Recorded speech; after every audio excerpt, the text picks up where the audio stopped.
I just wanted to read the open meeting letter.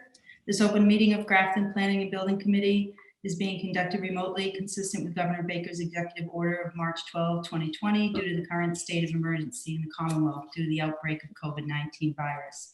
In order to mitigate the transmission of the COVID-19 virus, we have been advised and directed by the Commonwealth to suspend public gatherings, and as such, the governor's order suspends the requirement of the open meeting law to have all meetings in a publicly accessible physical location. Further, all members of public bodies are allowed and encouraged to participate remotely.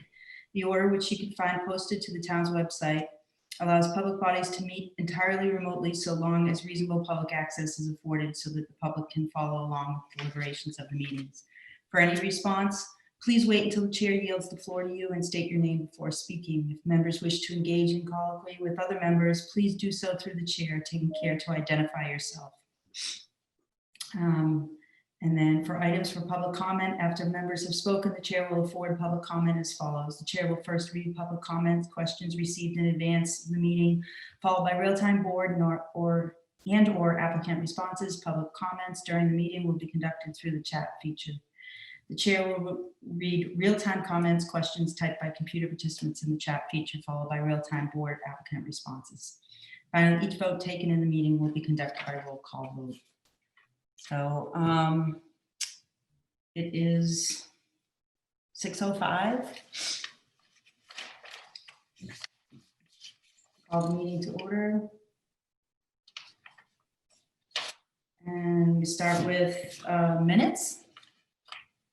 Well, first of all, I want to, I think I need to acknowledge each person. They're here.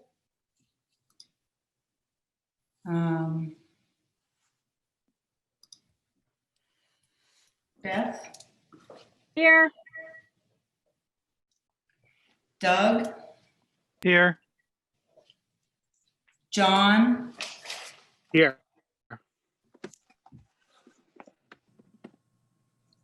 Julie? Here. Lisa? Here. Prabhu? Here. Okay, is that everybody? I think we need Irene and Doreen. Okay, so There- Doreen's not going to be here. She had another commitment. And she said that Peter Carlson was going to be here. So welcome, Peter.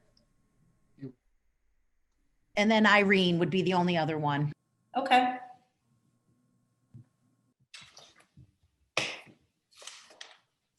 So I think we can get started and she can jump in. Okay. Minutes. Did anybody have any questions from the minutes that Lisa sent out? Okay. Somebody want to make a motion to approve those? This is Beth. I'll make a motion to approve our October 5th minutes. Okay. John second. Okay, by roll call, a vote. Beth? Aye. Doug? Aye. John? Aye. Julie? Aye. Lisa? Aye. Prabhu? Aye. And Mary, aye. Great, thanks. We're up to bills. Andy? Sure. I sent them out ahead of time.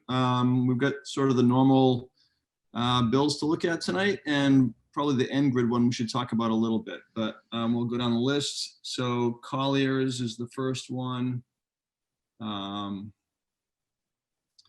$910.42. Again, that's sort of their monthly bill for commissioning. So I make a motion that we pay Collier's $910.42 as their monthly bill for October. Julie seconds. Okay, vote by roll call. Beth? Aye. Doug? Aye. John? Aye. Julie? Aye. Lisa? Aye. Prabhu? Aye. And Mary, aye. Okay. All right. Next, we have two for DA Sullivan, one in July that I missed and one for September. So the July one is $9,450. So I make a motion, we pay DA Sullivan for July, $9,450. Okay, vote by roll call. Beth? Oh, somebody needs to second it, I think, Oh, unless I sorry. missed it. I thought yep. Okay, Doug seconded that. Beth? Aye. Doug? Aye. John? Aye. Julie? Aye. Lisa? Aye. Bravo?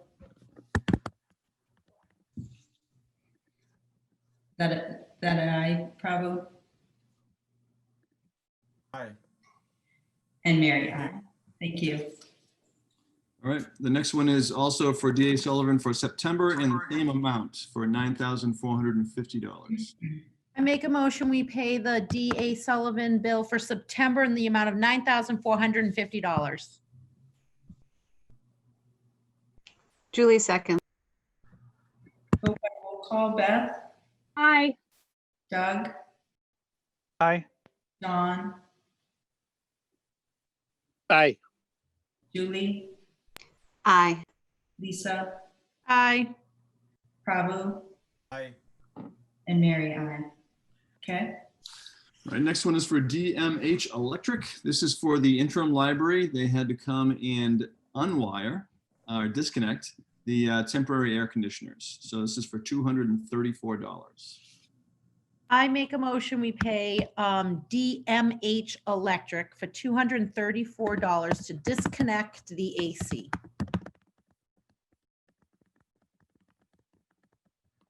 Julie seconds. vote by roll call. Beth? Aye. Doug? Aye. John? Aye. Julie? Aye. Lisa? Prabhu? Mary, aye. Okay. Next up is DRA, our design team.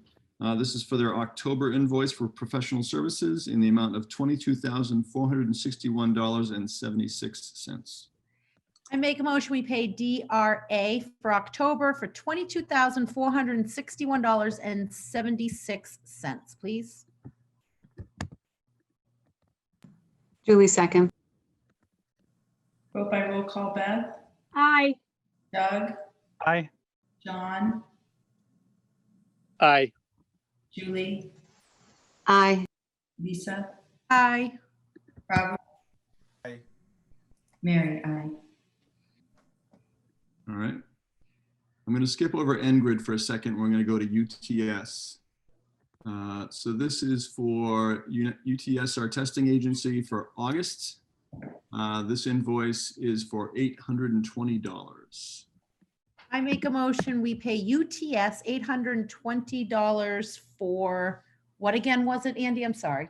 This is concrete testing for, Concrete testing, thank you. Julie second. Vote by roll call. Beth? Aye. Doug? John? Aye. Julie? Aye. Lisa? Aye. Prabhu? Aye. Mary, aye. Okay, all right. Next one is also for UTS. This is for October and this is for steel inspections. So the total of this invoice is $1,380. I make a motion, we pay UTS $1,380 for steel inspections. Julie second. vote by roll call. Beth? Aye. Doug?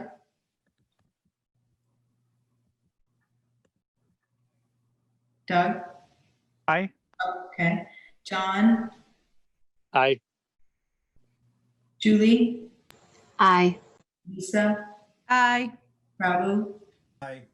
Mary, aye. All right. Next up is Hold Weston. on a and- second. Yep, sure. I just have a real quick question. Yeah. So things like material, like the steel, presumably that gets inspected by whoever manufactures it before they ship it. And then Yeah. it comes in here and sits on site, and then it gets put up and then they inspect it once it's put up, or are they inspecting it before it gets put up? It's when it gets put up. So it's more about inspecting of the connections than it is about the actual like individual steel beams. Thanks. Sure. They'll look at the welded joints or the bolts and how many bolts and the pattern and so forth to make sure that they match what's specified.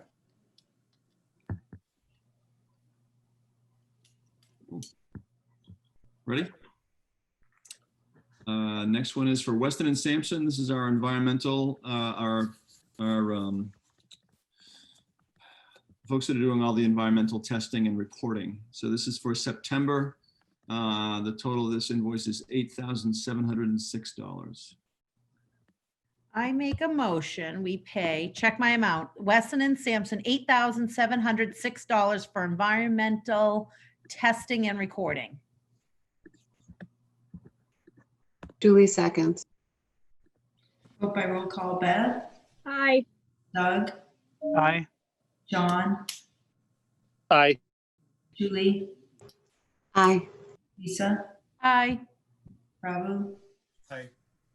Mary, aye. Any questions for that? Okay, Andy? All right, this next one may need a little discussion, and Beth, you may want to help me out on this one. So there are a number of bills that we get from National Grid. I think there are actually, at one point, there were 8 different ones that had sort of different account numbers on them. So CTA, the general contractor, is paying the one that looked like the one that's actually powering the job right now. So all the temporary power is going to a different invoice than one of the 3 that we have here, but there are still these other 3 that that come in every month. And so we've been trying to untangle these a bit. And so it looks right now that CTA is paying the electric bill for the project, but we still have these other 3 separate invoices that come in for, they all say Town of Grafton Library on them, but they're not directly related to the power that we're using. Does that make sense? Beth? Beth? They are light poles for lighting the property that the trustees have historically paid the bill for, as opposed to Town of Grafton. So we can try and work with the town administrator's office, because I understand there is a light pole line, and I don't know what other town departments that are off-site are paying for their own streetlights. I tried to tackle it last year and kind of gave up, but if it's something you have the energy for, I welcome you to take it on. Yeah, and actually, I'm happy to pull on this tangled knot a little bit. I've been working with Paul Canoyer, the DPW director, on a few other things, and I think I can talk with him, and between him and Cindy Ide, I think maybe I think we should probably pay these, because this is a bill that the library has been paying, but I'm going to try to make them go away after this month. Andy and Ron, are these street lights that won't be needed once the project is completed because of the on-site lighting? It's hard to tell what streetlights these are, to tell you the truth. That's part of the problem, is we're getting these invoices, and you know that one of them says it's on 00 South Street S5 street light. This one has 00 South Street S5 street lights, plural. And then the last one is 33 Central Square S5 street lights. So it's a little bit of a puzzle. Supposedly they're labeled. One was the corner on South Street to illuminate the new parking lot when the trustees put that in. Doug, maybe you know how many years ago that was. The other one is the corner, like directly across from the inn, at that intersection of Upton and South, where it turns into maybe, I don't know if that's Worcester Street. And then turning the corner down Upton, maybe closer to where that temporary parking was put in. I believe that is the third one. Are these supplemental lights that are pointed at the site, or are these just the street lights themselves? Just the street lights. The 2 on the street are street lights, and then the parking lot one is a specific parking lot light. So, But Mark, it's a street pole, it's a National Grid light. Right.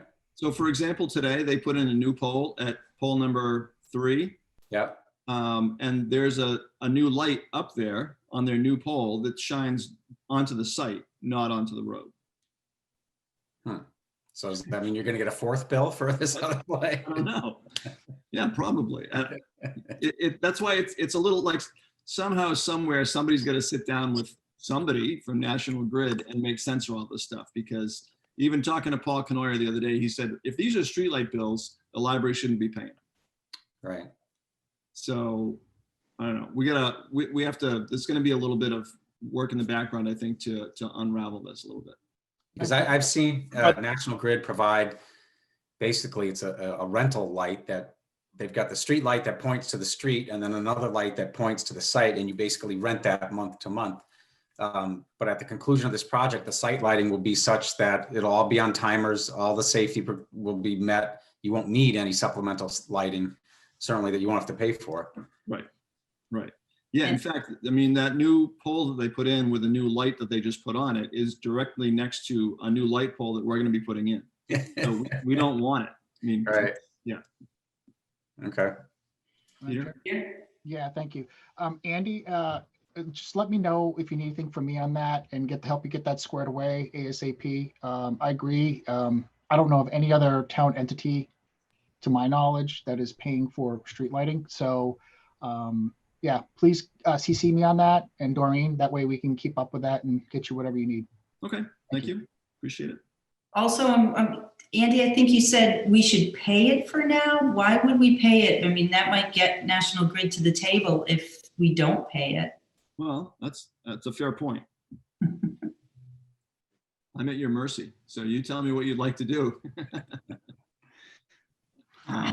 I mean, I honestly, I don't think it would be the worst thing in the world to not pay it right now and try to untangle it first. To your point, it's not a lot of money, but it's also, you know, why should we? I mean, other than the new one they just put in, I don't know that there are actually lights that are directly shining on this site right now. There are a couple lights that have gotten taken out, and it might have been some of these. I don't know. So it is a little bit of a mystery. It's certainly very unclear. So I don't think it would be the worst thing to do. I mean, what's the worst that could happen? They're going to shut it off? Yeah, okay. So if the direction is to not pay this right now, I'm totally okay with that. And we can dig in and figure out what this, where this should go. So I make a motion to not pay the bill until we have more information next month. Second, John. Vote by roll call. Beth? Aye. Doug? Aye. John? Aye. Julie?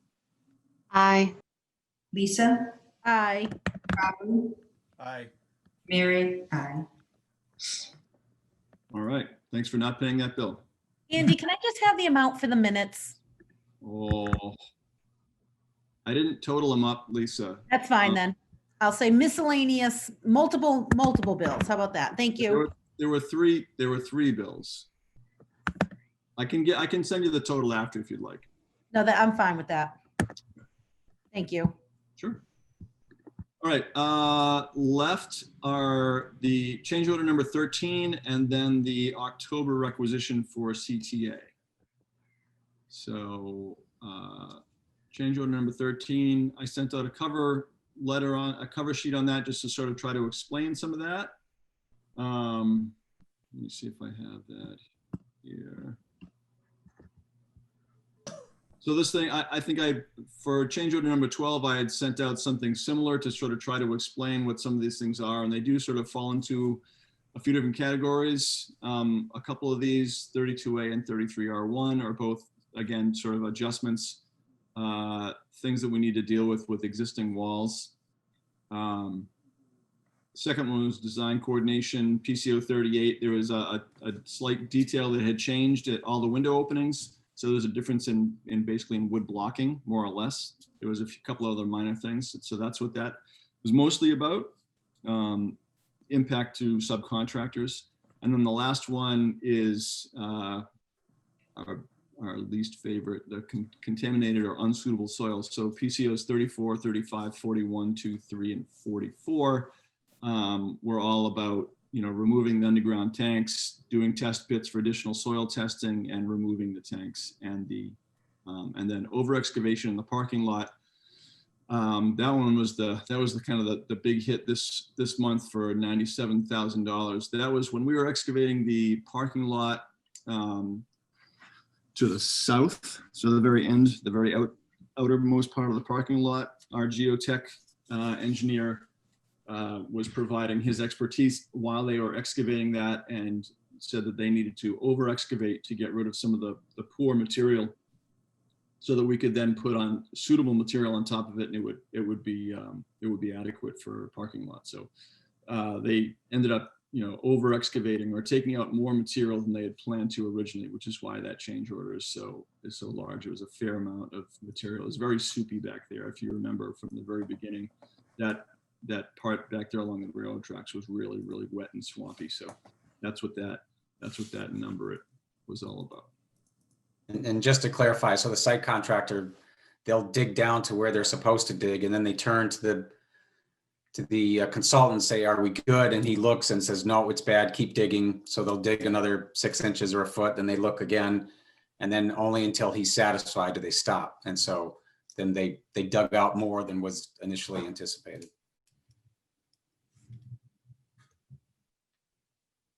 Any questions? Doug? So that includes the extra time they're taking to excavate, of course, and Yeah. then the actual removal of the dirt to bring it somewhere else. Right. And Correct. can you guesstimate, like, was this a day or two, or was this a week? No, it wasn't a week. It was, I'd have to go back and look at my reports, but it was probably 2 or 3 days worth of work back there, just going a little deeper than they had planned on going. It was a fair amount deeper actually than they had originally thought. Yeah, okay, thanks. I mean, we were, I was there watching it. The geotech engineer was there providing direction as well. So we were kind of monitoring what they were doing. And just to, I guess, show that the extent of this issue, we thought this was it. This was the last soil related change. We're finally past this stuff. Good riddance. And then they did some late planting in the season, and they still have some more to do. They just did seeding actually, and they've got some planting to do in the spring. But then the issue came up about how they're going to plant. And so when you plant, you dig a hole, put the plantings in, but then you've got this material that you just dug up. And now the question is, in theory, it's contaminated soil just to plant a tree that you have to dig up. So now what to do with that contaminated soil? And so we either find a home for it somewhere on the site, or if it has to be removed from the site, then we have to deal with it just like this over excavation. So it's an issue that we just, as hard as we try, we can't seem to get rid of, but we're almost there. Yeah, and it's one of the things we're going to talk about a little bit tomorrow is the notion of maybe changing some of the planting plans so that we're not excavating as much material. So maybe there's a place where we can have raised beds. So we're adding soil instead of digging down 2 feet, we can go up 2 feet. So there's some ideas like that. I think we're going to kick around a little bit. We've got a little bit of time before springtime. And so we're going to try to look at things that way. The landscape architect they weren't really completely up to speed on what the situation was with the contaminated site. So they were just proceeding as they normally would in a regular site. And they weren't really aware to the degree that they could have been about what this was like. So they were out here a couple of weeks ago and were caught a little off guard when they realized sort of what we were dealing with. So I think I know they're thinking about it already. We're going to have some further discussions about that before it comes time for spring. So all of the remediation we did early, at the beginning of the project, that really just covered the footprint of the foundation. And this is area that's outside that.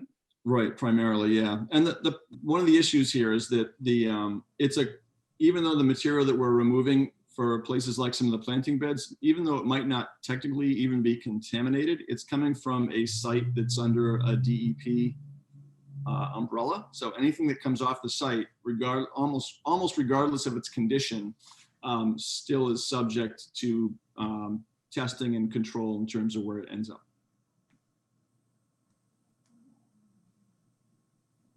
So, anything else on change order number 13? So the total for this change order is $193,158.19. I make a motion that we approve change order number 13 in the amount of $193,158.19. Julie seconds. Vote by roll call. Beth, Aye. Doug, Aye. John, But I want to ask a question after we vote. okay. Julie, Aye. Lisa, Aye. Prabhu. Aye. Mary, aye.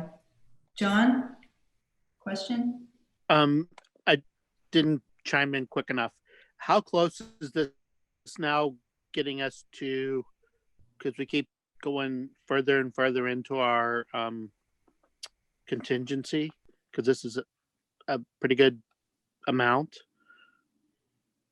Yeah, so John, we're going to go over that in a couple of minutes. As soon as we Okay. get through this part, I've got a cost report, cost update. Okay, thanks. And there's Irene. Julie? Hello, everybody. I was just saying hi to Irene. Okay. Sorry I'm late. Hi, Irene. Okay. Any other questions? All right. Andy? Okay. Now we've got requisition number 12. This is for CTA for the construction manager for October. Again, this includes change order number 13. And so this is just their monthly requisition for all the work that has happened in the past month. So this gets reviewed by Mark, by Ron, by myself. This goes around a little bit. There actually was not a lot of feedback on this one. They got it. It was a pretty good requisition in terms of being accurate and reflecting the work that's been completed on site. So CTA's October requisition is for the amount of $920,726.73. So I make a motion that we approve CTA rec number 12 for October 2020 in the amount of $920,726.73. Julie seconds. Vote by roll call. Beth? Aye. Doug? Aye. John? Aye. Julie? Aye. Lisa? Aye. Prabhu? Aye. Irene? Aye. Mary? Aye. Andy, I just had a question about this. Is this, if I'm reading it right, does it say that we're at 58% for the project as a whole?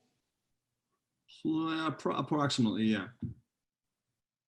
Okay, because I was looking at the last numbers. It says grand total. Would that be where it would be that they're wrecking for 58% of, like, that's how far they should be along, correct? Yep. Yeah, I mean, if you look at the total contract sum is about 13 million, and their total earned is about 7, a little over 7. So, if you. So do you think that, so for that 58%, do you think that there's still, like, are there materials on site still? Or, because I don't know, 58% seems a little bit high for where they're at, or?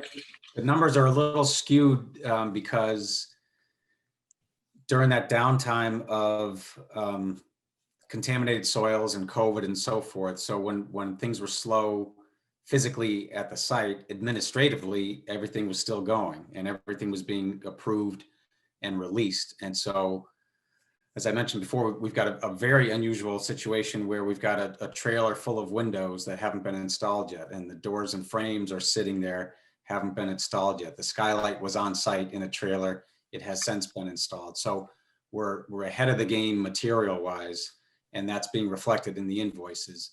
But in general, if you kind of step back, the building is almost weather tight at this point. So the building envelope is pretty well underway, other than the window installation. And the inside framing is going and chugging along. And so big picture, you can see we're roughly 50% done. And then you add in the materials that we're ahead of, and that gets you to 58. And the one thing about libraries, because of their nature, other than the offices, for the most part, they're big open spaces. And so there aren't a lot of, interior offices and walls and things like that to go on. I mean, certainly there's a number of them, but there's a lot of open space too. So the turnaround, once you go from rough to finish, is pretty quick. Right, okay, great. Does anybody else have any other questions? Okay, Andy? All right. Again, I sent out my report a little ahead of time so everybody could read it. Just so big picture stuff. The front of the building has been a mess for a little while. There's been a lot of work going on out there for both for perimeter drainage and then to bring in the new water service and the new fire protection water. So all that stuff is done. The front of the building's getting cleaned up. Those gardens went away, but they'll come back. I think I said in my notes that existing curved concrete sidewalk had several sections that were destroyed. I know that was not part of the scope of the project to replace that entire sidewalk.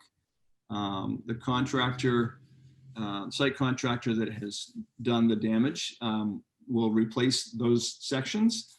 But again, if my recommendation, and which we don't have to do anything about immediately, would be to replace the whole sidewalk, just so it all looks brand new and is all consistent and all that good stuff. So between now and springtime, if that's what we want to do, we can certainly get a price pulled together to make that happen.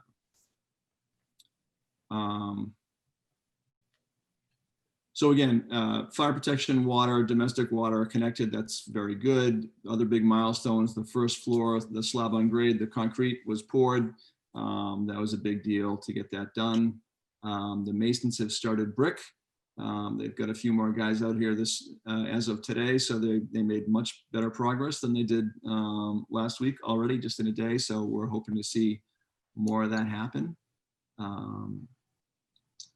The interior framing, as Mark said, the second floor framing is mostly done. The first floor framing is actually coming along. Doug was just over there this afternoon for a walkthrough and could feel the difference between just a week makes. So the framing of the interior walls is really coming along pretty quickly.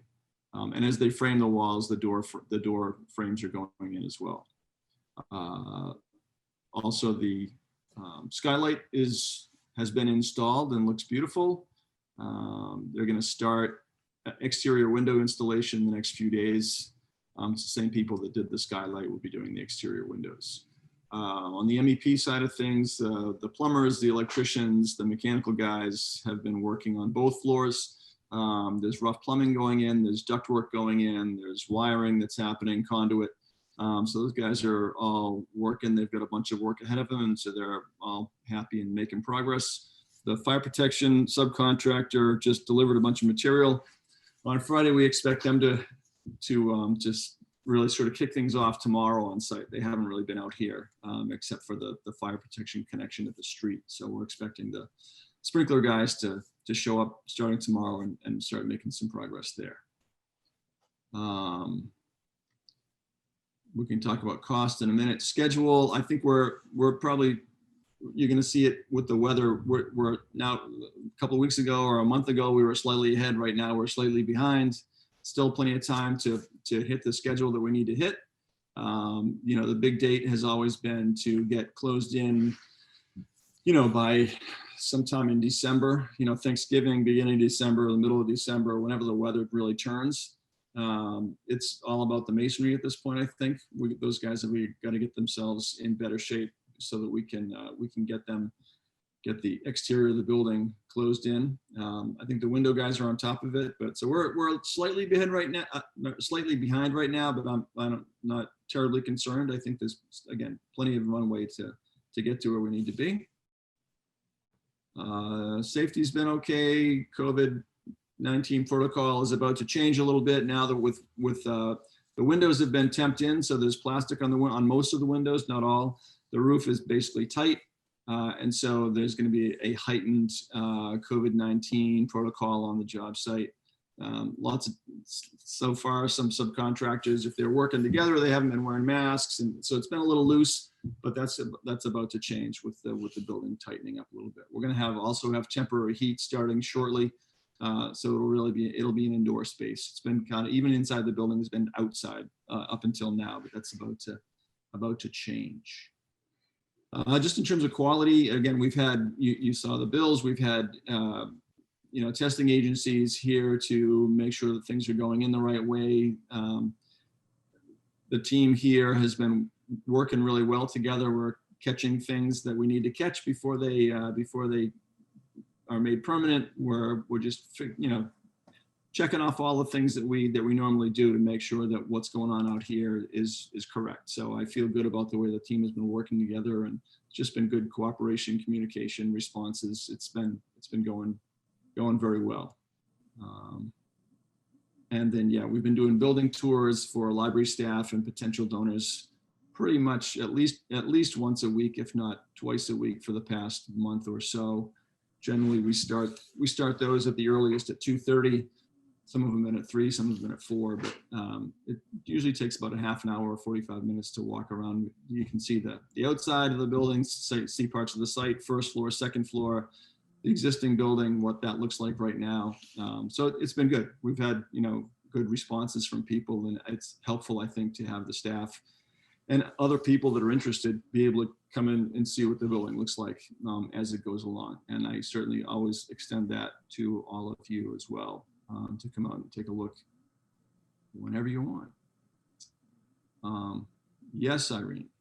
Just have a question. You said tours for potential donors. What kind of potential donors are we talking about? Did I miss something? Doug? So this is all from the capital campaign that Okay. we're running. And so any prospective donors that are looking to name one of the rooms or donate monies to purchase anything that's kind of beyond the scope of the project. Okay. All right. Any questions about? Yeah, all one that good stuff? observation. Can you hear me, Andy? Yep. Oh, so I don't recollect us calling the number as contingency, or maybe I missed that. Is it really the contingency? I thought we are well into the negative territory when it comes to the contingency. In your report, you have 437 as the contingency. I can't hear you real well. You're very, very, very I soft. blame it on Apple. Can you hear me now? No better. No?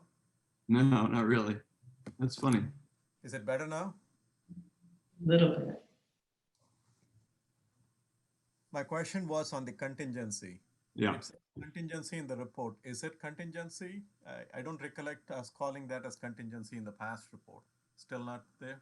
So you're absolutely correct, as always. It's really not the contingency. It's the difference between what we have the ability to borrow and what we're projecting right now. Yeah. So you're right. It's the contingency itself was gone a while ago because of the contaminated soil. Yeah. I didn't know what else to call it, but you're right. So with that, if you want, we can jump into the cost report. It's probably easiest to look at the summary that's on page 3. Again, this sort of gives you the good overview in terms of where we are. Things like engineering costs really haven't changed in terms of what's projected. Construction costs, that I've updated this to include everything through PCO 44. So that has changed a little bit. That has taken a little bit of a bite out of the difference between the projected cost and the total borrowing approved. So look, probably right here, all I called it was the current difference. I didn't really call it the contingency. Trying to be careful.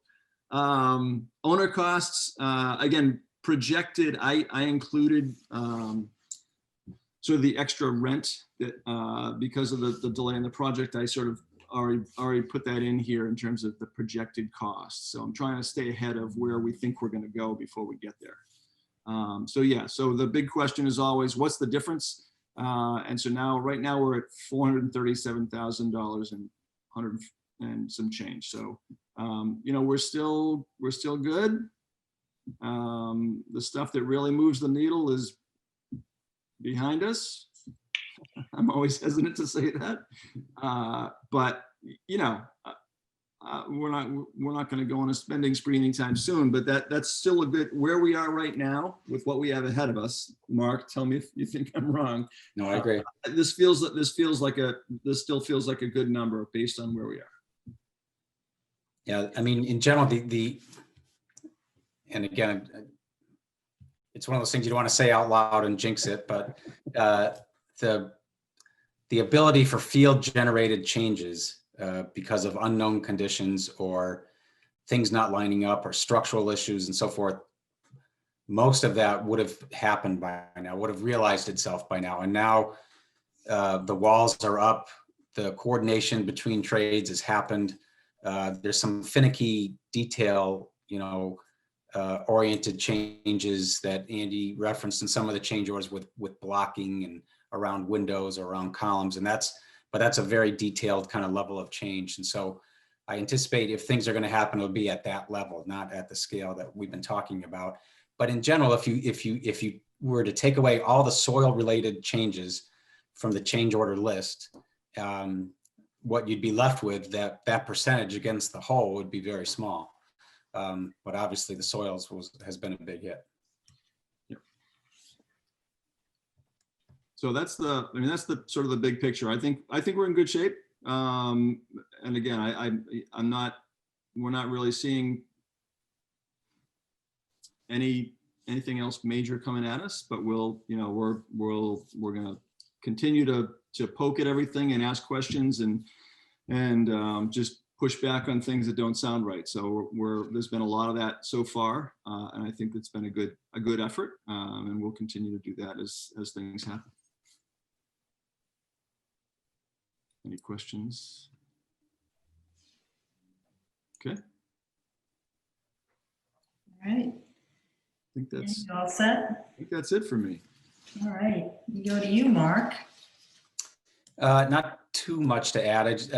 I wanted to say on the heels of talking about change orders and so forth, we did have a milestone of sorts last week at the job meeting when during every meeting we go over open requests for information items and open proposals. And last week, for the first time in a long time, Ron and Andy, we didn't have any open proposals. Everything, we were caught up basically, which was a nice feeling. So one thing though, just for the group, because of where we are physically in the construction, up until now, we've had more time to address things. As we move forward and as more and more trades are on the site, the level of activity is picking up, which means when changes do come up or responses are required, we're not going to have that level of time that we've had in the past. And we're going to need to respond and kind of, you know, find that cadence, that rhythm where if it's a breakout subcommittee, you know, internally, Andy, Ron, and myself have been looking at kind of low level, small changes. But if something were to come up or a donor steps forward and wants to make a change, you know, right now those things could affect several trades. And so we don't want to slow down CTA, and we don't ever want to be the reason that construction's kind of taking a pause.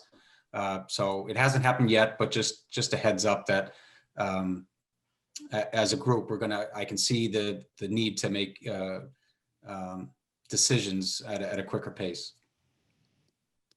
But in general overview, as Danny mentioned, they're in a good groove.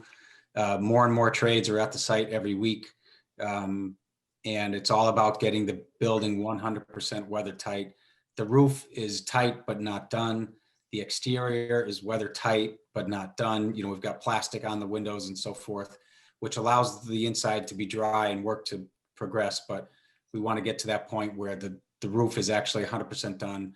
The envelope of the building is 100% done. And then they can kind of hunker down over the winter months and knock out the interior. So from a construction schedule standpoint, we're in a nice spot where that's where you want to be weather tight come winter, and then do all your interiors during the winter months. And that's where we're headed. So we should come out of the winter and into the spring in very good position. Great. Does anybody have any questions for Mark? Lisa? Lisa? As we move to make quicker decisions, do you need us to meet more than once a month?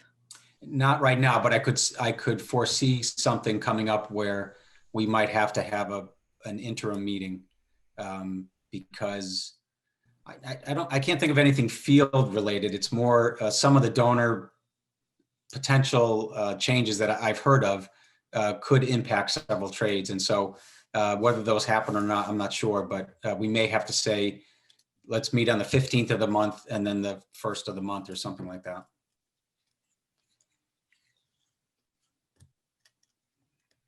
Anybody else have any questions? Okay, thanks, Mark. Yeah. Ron?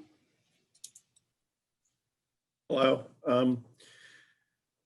Following up on that, we do have a few RFIs that we're addressing. No showstoppers, just mostly clarifications or some additional detailing. So we're working on getting those turned around.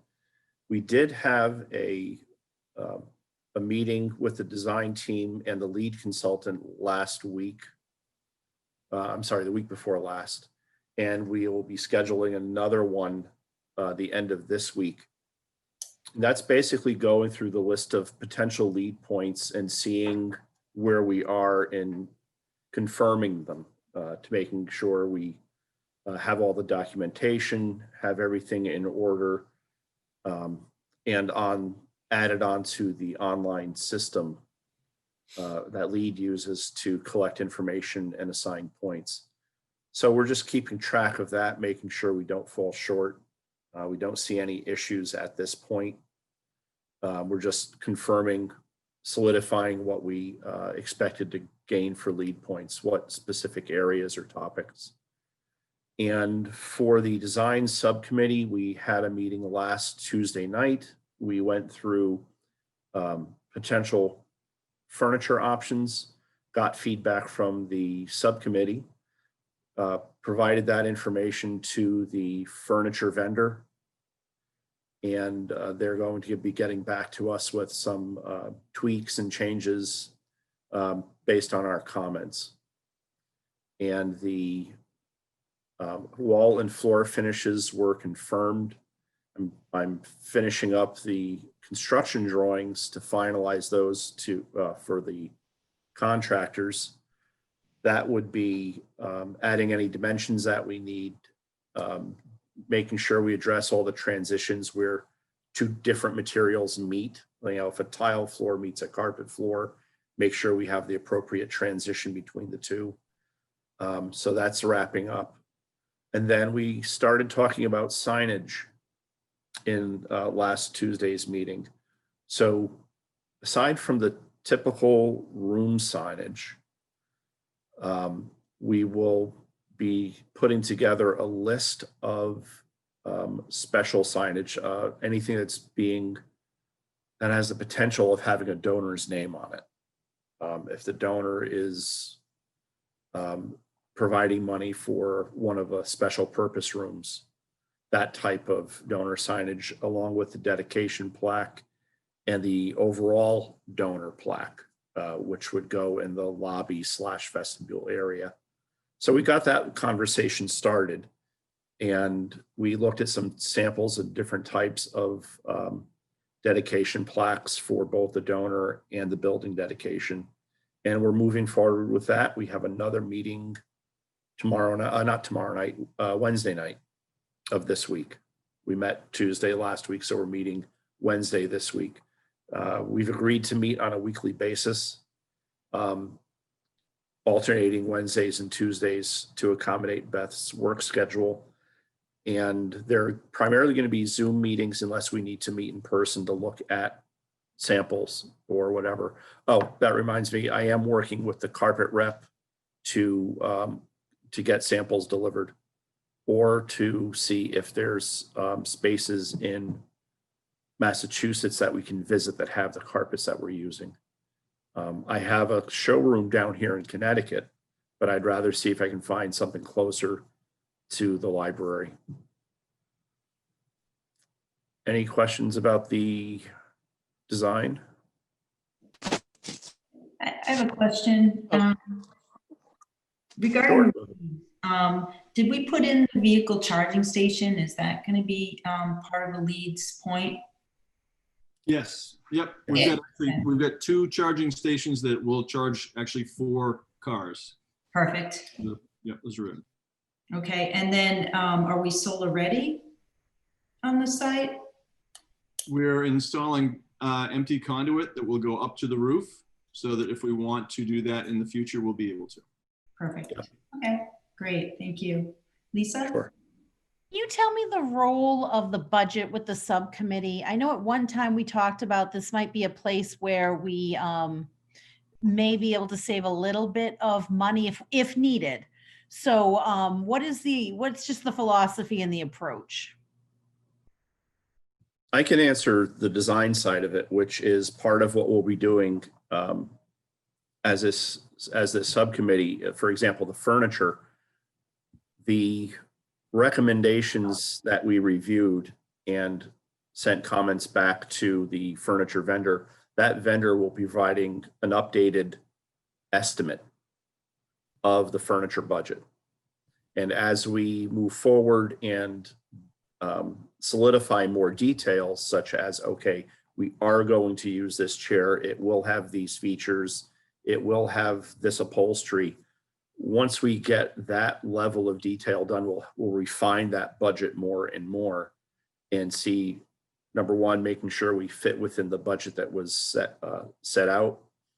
And that gives us the opportunity, if there's a need to cut corners, I hate to use that term, but that's one potential area.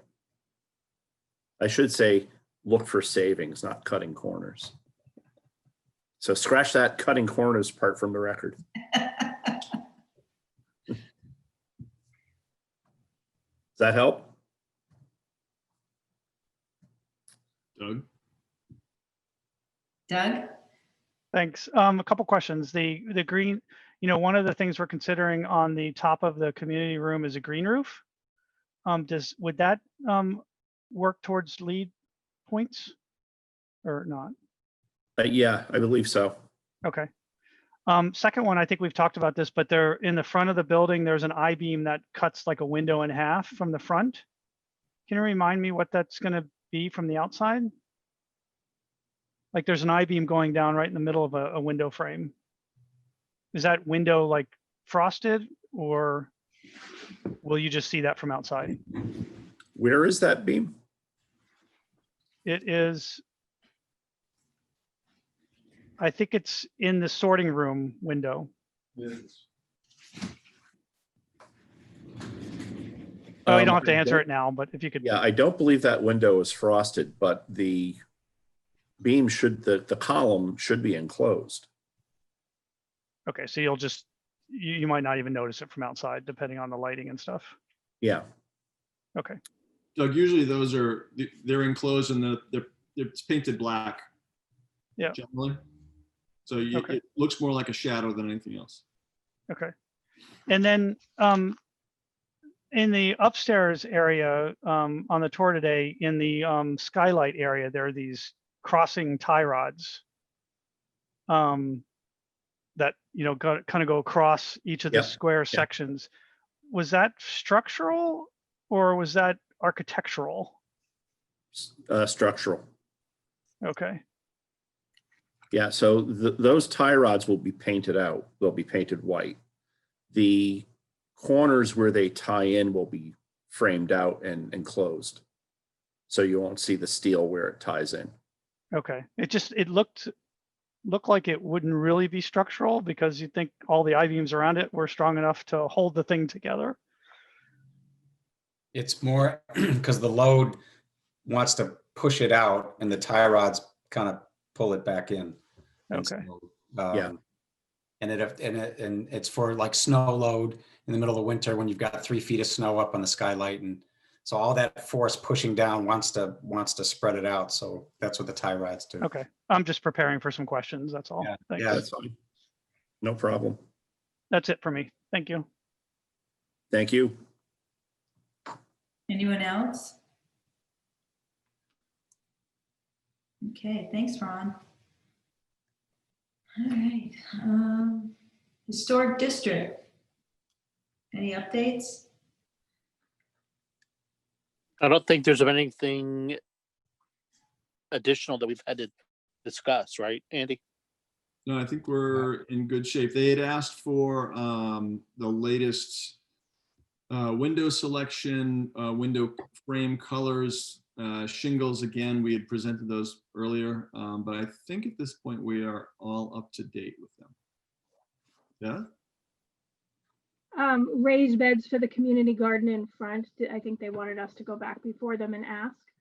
So as soon as there's a drawing that shows them and a donor that's paying for them, we just need to have that on our radar, I Yep, think. it is on my list of things to talk about. I had already given them a heads up, so we're going to talk about it next month if we have something to review. But we can talk about it. We'll talk about it probably conceptually, anyways. I do want to have a meeting with the landscape architect to talk about all that stuff. Since we can't get rid of the soil on the site, we could have 10-foot raised beds. That works. Julie? Only if we, Oh, sorry. gonna say only if we have 11-foot hedges to hide them.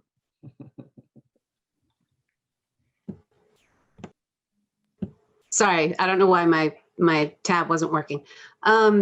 I got a bug out for a 7 o'clock meeting, so I just wanted to say thanks, and I'll see you. Is Wednesday going to be in person or Zoom? Zoom. Zoom, okay. Yep. See you all then. Thank you.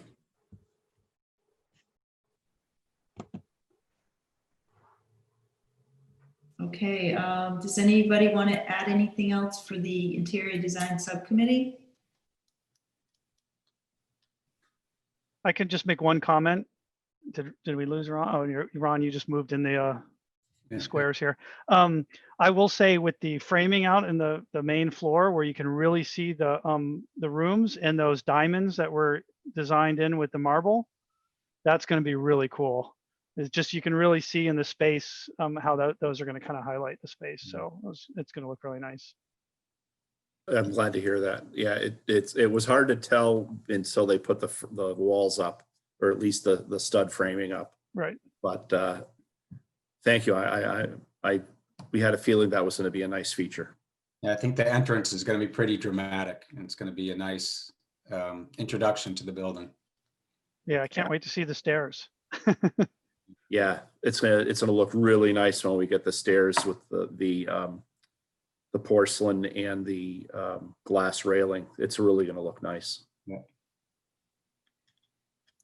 When is the next meeting, just for the minute, so I can put it in there? For the subcommittee? This Wednesday night. Wednesday. the 4th. 6 p.m. 6 p.m. Thank you. You're welcome.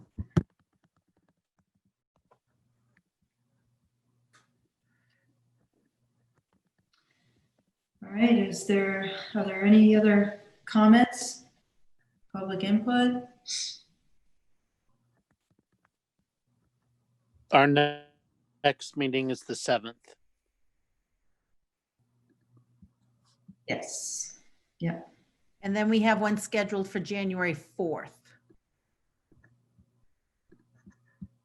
Okay. And then, so we have it now at 6 p.m., correct? Yeah. Okay. All righty.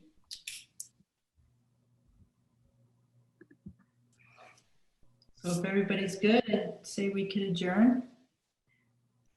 Does So anybody move. make a motion? Second? Okay, vote by roll call. Beth, Aye. Doug, Aye. John, Aye. Lisa, Aye. Prabhu, Aye. Irene, Aye. and Mary. Aye. Thanks, everybody.